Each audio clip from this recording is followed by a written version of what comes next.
Sic Parvis Magna, greatness from small beginnings. Today is November 19th, 2017, exactly 10 years after the release of Uncharted Drake's Fortune. Not only was this Naughty Dog's first title on PS3 and the start of their biggest franchise yet, it marked a step into a new, story-driven direction for the studio. 10 years later, Uncharted Drake's Fortune can be looked at as the beginning of a journey, the first entry in a series still talked about today and to never be forgotten. With the franchise spawning many sequels after, selling over 30 million copies worldwide, and Nathan Drake becoming the icon that he is today, it has become synonymous with the PlayStation brand. Today marks 10 years of Uncharted, and this is how Naughty Dog created a legend.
That is how Uncharted Drake's Fortune was originally announced at E3 2006. Without a name, without a voice for Nathan Drake, and maybe even without a clear vision yet. Uncharted started out as Project Big, simply for the reason that this was Naughty Dog's biggest project yet, just coming off of Jak and Daxter on the PS2. At the time, PlayStation 3 was in a lot of trouble, with the Xbox 360 launching a year earlier and for a smaller price as well, creating a major advantage in the early days. Sony desperately put their faith in Naughty Dog in order to turn things around, but even that seemed like quite a risk. Uncharted's initial reveal wasn't met with just praise. Journalists questioned why gamers would want to play a Tomb Raider copy with an ordinary guy wearing a half-tucked t-shirt, jokingly calling the game Dude Raider. All in all, nobody was really certain if this experiment would succeed, not even Naughty Dog themselves, until the launch of the game changed everyone's minds. Uncharted Drake's Fortune released on November 19th, 2007 and was met with critical acclaim all around. The game was praised for its emphasis on storytelling, featuring a great cast of characters. Through its new motion capture technology and outstanding voice acting, Naughty Dog was able to truly bring the characters of Nathan Drake, Sully and Elena to life, delivering performances unmatched in the gaming industry at that point. All of a sudden, people realized why the decision was made to go with an ordinary guy as the protagonist. It showed Drake's humanity, the fact that unlike most video game characters, he did feel pain and struggled to reach his objectives, creating a connection that you felt with his character. What am I doing?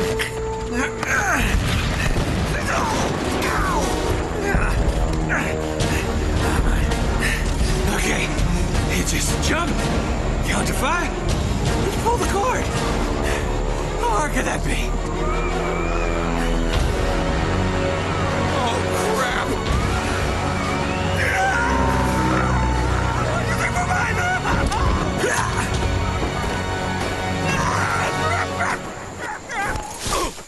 On top of that, Naughty Dog was finally able to showcase the power of the cell processor technology, something that had caused Sony so much trouble with other developers before, as Drake's Fortune truly stood out on a graphical level compared to other games in its time. Now, of course, the game did have its downsides, and these certainly did not go unnoticed. Controls could be somewhat clunky, with a movement system that was still due for some improvements. Vehicle levels on the jet ski seemed a bit too forced and weren't exactly looked at as very fun. The biggest thing though was simply that with such high production values and focus on the details, 7 hours wasn't exactly the standard length for a single player game at the time. Many people felt saddened that they beat the game in a single weekend and with no multiplayer included, didn't find much replayability available. This caused for the game to be talked about for a little bit, but almost from its inception already had people desperately waiting for a sequel. As someone who had only bought his PS3 a few months prior, it was in April 2009 that I happened to stumble across Uncharted Drake's Fortune in a game store on a school trip to France. Eagerly looking for some great games to play, I didn't have to think long before deciding to bite the bullet and spend the only €20 that I had with me on the game in good faith. Am I glad I did. That very same evening I arrived back home, booted up my PS3 and started the first chapter. I am here off the coast of Panama where we just recovered what we believe to be the coffin of legendary explorer Sir Francis Drake, who was buried at sea over 400 years ago. Are you sure you want to be defiling your ancestors' remains like that? You make it sound so dirty. Besides, thought you didn't believe me. Well, I did do my research, and apparently Francis Drake didn't have any children. Well, history can't be wrong, you know. For example, you can't defile an empty coffin. What the hell? Looking back at the game now, many people will tell you that the series has made amazing progress. And while that's true, I've always felt like there's something to Drake's Fortune so unique, something that even the other games did not manage to recapture. It's the atmosphere, the vibe created through the sense that you're stuck on one island and explore it inch by inch. There is a true feeling of mystery to the first game, and every time I go back to it, I can't help but appreciate that aspect for standing out so much. Of course, like many others, I fell in love with the story of the game. Uncovering what happened to Sir Francis Drake, finding the U-boat with Sully, shooting your way through enemies with Elena, and being blown away by the twist that the island is inhabited by infected Nazi mutants, leading to the moment of finally finding El Dorado, it was an experience that I'll never forget.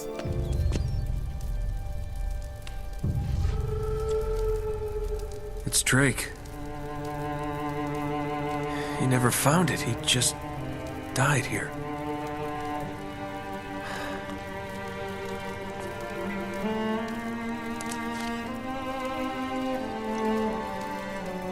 So much for greatness. Wasted his life. For nothing. The dynamic between these characters is something done so well I had never seen it in a video game before. You feel like Nathan Drake, he says the exact same thing that's in your head in every moment. Sully is that character looking after you, a guy certainly not without his flaws, but that you know you can trust and laugh with. Elena is the voice of reason. You may not always like what she says, but you know she's right.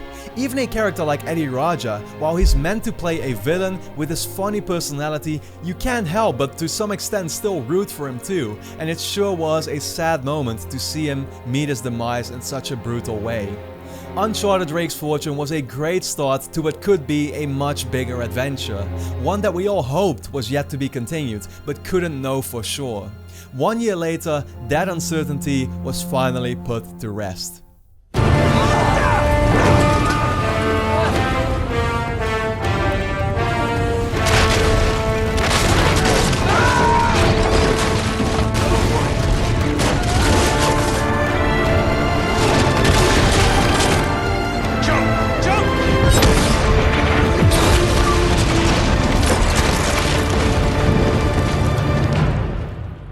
Uncharted 2 Among Thieves was announced in late 2008 at the Spike Video Game Awards, and from the get-go showed that Naughty Dog was ready to take the franchise to the next level.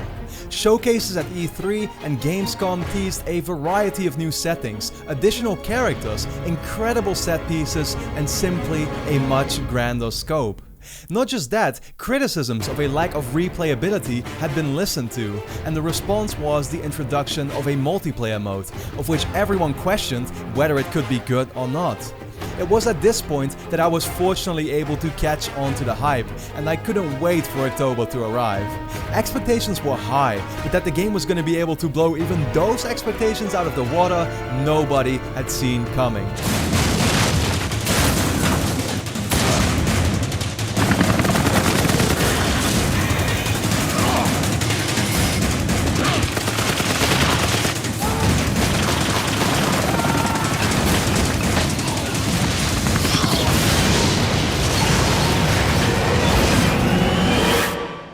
Uncharted 2 was met with hundreds of close to or perfect scores.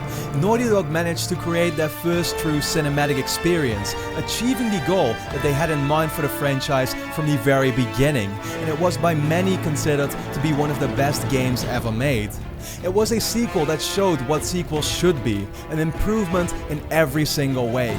With mind-blowingly beautiful graphics now maxing out the power of the PS3, a longer campaign taking you across jungles, temples, destroyed cities and snowy mountain peaks, additional characters bringing their unique personalities while adding extra depth to the personalities of others, and set-piece moments you could not believe you had control over rather than watching them play out, it simply upped its game wherever possible. How even the new multiplayer mode proved to be not just some tacked-on experience, but was truly fun, carrying over the platforming and stealth mechanics to make for an online experience with more interactivity than your average first-person shooter. The game was so successful that it proved to be the turning point for the PlayStation 3, which until that point had still been somewhat struggling, but with the launch of Uncharted 2 coinciding with the new PS3 Slim and the game going on to receive over 200 Game of the Year awards, it wasn't until this moment that gamers started noticing the franchise, and the comeback for the entire platform had been initiated. On a personal level, Uncharted 2 was an incredible experience. Playing through it for the first time is something I'll never forget. I remember how the game opened, with a wounded Drake hanging from a derailed train, to immediately make one thing clear. This Uncharted would be a pure spectacle from beginning to end.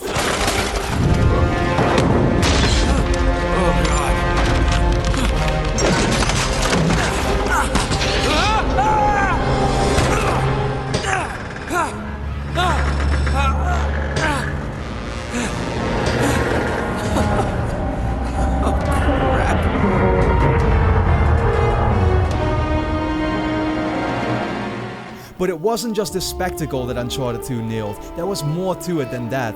What I've always loved about Among Thieves is how it naturally progresses from one area to the next, giving you the feeling of experiencing this journey every step of the way. Starting from Nepal, moving your way through the streets, discovering temples, making your way onto the train to end up in Tibet and ultimately find Shambhala, no moment is ever skipped. There is not a single jump in time where Drake experiences a moment that you don't get to see. The writing also had many improvements, with characters like Drake, Sully and Elena showing new sides that we had not seen of them before. It made me realize that Uncharted's world is one of thieves, and that the good guys may not always be truly good after all. Chloe's character was the complete opposite of Elena, and made for some hilariously awkward moments with Drake himself stuck in the middle. Villains like Harry Flynn, the most likable bastard I've ever seen, and Zoran Lazarevic, who was definitely not to be messed with, made for that constant feeling of being chased down while hunting for the treasure, showing there was no time to ever wait. Uncharted 2 was simply an incredible experience, one that to this day, whenever I replay it again, I feel hooked to see it through every single time. How could the next installment possibly top this? The short answer is, it was impossible to top Uncharted 2, but Naughty Dog was surely gonna try. Uncharted 3 Drake's Deception was announced in late 2010, promising a new entry for fans to look forward to. While the game certainly didn't underperform in sales and still received great yet slightly lesser review scores, it was generally agreed upon that the game fell for the typical trap of going all out in spectacle while sacrificing some of the other elements that made for the ultimate formula. Don't get me wrong, it added things to the franchise that we really needed. An unexpected backstory with a young Nathan Drake encountering Sully for the first time gave us some much needed details on how their relationship exactly came to be, while the game itself focused more on that same relationship between the two arguably best characters in the series. My friends call me Sully. Nathan Drake. Nate. Drake, huh? Okay. I see great things in our future, kid. Great things.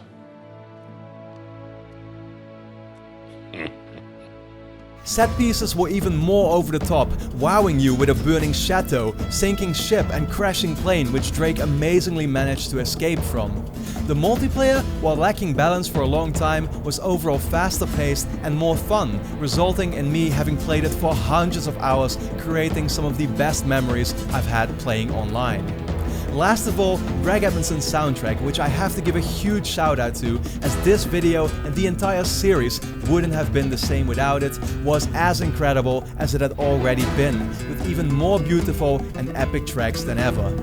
But at the end of the day, as good as the game in itself was, I couldn't help but feel slightly disappointed in Uncharted 3 as a whole. With a smaller development team and some unexpected setbacks, like late changes to the story, both the plot and the pacing suffered. The long list of possible locations led Naughty Dog to struggle finding ways to connect them all together, resulting in a slightly artificial feeling journey which was the direct opposite of that natural progression that made its predecessors stand out so much.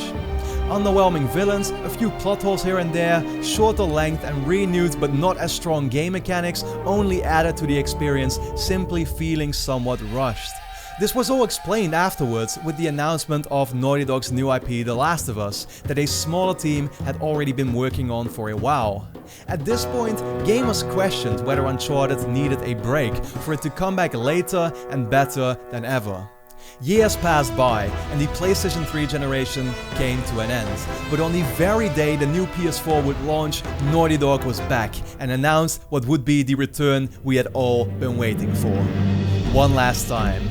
Uncharted 4: A Thief's End was officially revealed with a small teaser trailer in November 2013. The full reveal came 8 months after at E3, surprising gamers by promising to deliver the end of Nathan Drake's story.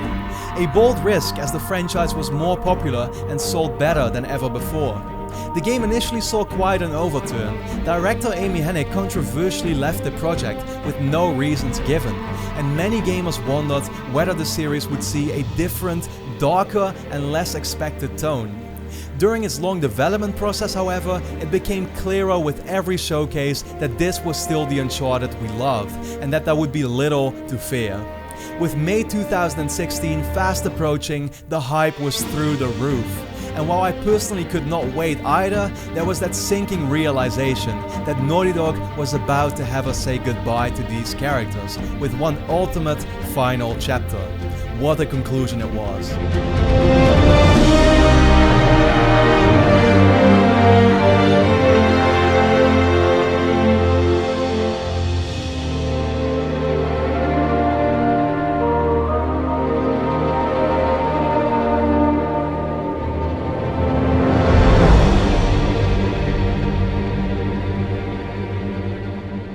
With an even heavier emphasis on the relationship between characters, an unmatched level of presentation, and the deepest and best story in the series, it did exactly what it was meant to do.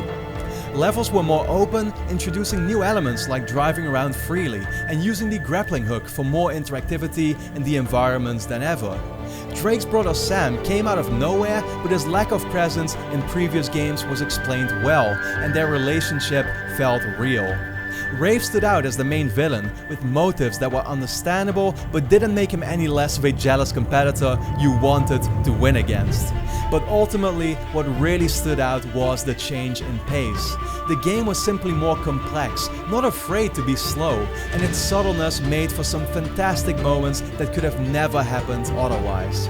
The game's reception was as good as you would hope, and it went on to sell around 10 million copies, better than any installment that came before. Nathan Drake went out with a bang.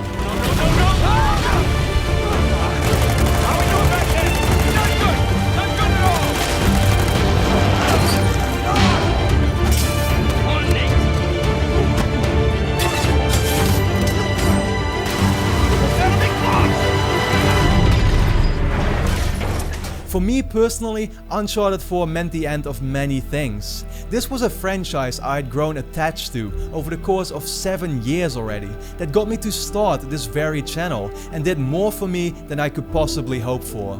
While not completely without its flaws, I will always remember the game as a truly special experience. Getting to play it early, booting up the game for the very first time, I was handed an experience that felt truly created for the fans. With amazing moments like the prison escape and intro sequence, looking at artifacts collected along the years in Drake's attic, and playing Crash Bandicoot on the couch, to going on that final adventure, seeing the remaining questions resolved, finding Henry Avery, and playing through the epilogue, there are few things I could have wanted more out of this last entry. It was our final goodbye to Nathan Drake, but it was the goodbye I had wanted. For that, I am very grateful. Obviously, I'd be remiss not to mention the release of Uncharted: The Lost Legacy, happening merely a few months ago, that started out as DLC and became a bigger expansion. Featuring an awesome side story with Chloe in the lead and some of the best gameplay-driven encounters in the series, I look at The Lost Legacy as a great extra addition to the franchise, of which I'm very glad it happened.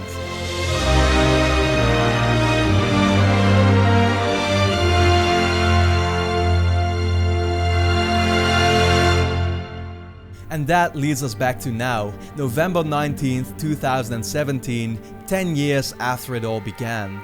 We do not know what the future of the series holds, as all the possibilities are still open, but one thing is for sure. Whether we've seen the last of it or not, Uncharted left behind a legacy, one that few other game franchises can say they did. It changed my life, the lives of many gamers with me, and it changed the gaming industry as a whole. The series has made its mark, and that cannot be undone.